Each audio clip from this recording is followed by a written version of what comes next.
No, he came to see me on a rooftop in New York. I said, hey, can I talk to you? And he said, sure.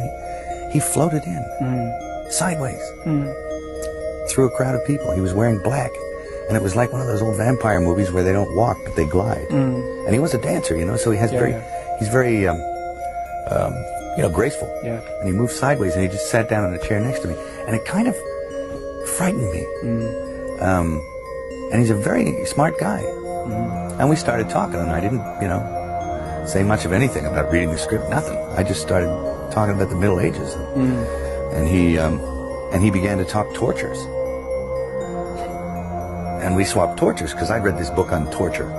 And I tried to recall some of the most heinous things I'd ever read in this book. And he was like, oh, and he'd try and top it. And my assistant was there, and he left because he couldn't stand it anymore. Yeah. The air had turned cold. And then he left, and I wanted to leave. And because I knew that I didn't want to work with him. Yeah. And he was getting scary. Yeah.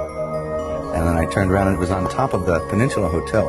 I turned around to avoid his steady gaze at one point. Yeah. And I was looking at a building with the top of the sixes on it. So there was a huge illuminated 666 in red. Yeah. And I went from that to that to that, and he started smiling. And I thought, oh no, Chris Walken is the Antichrist, you know.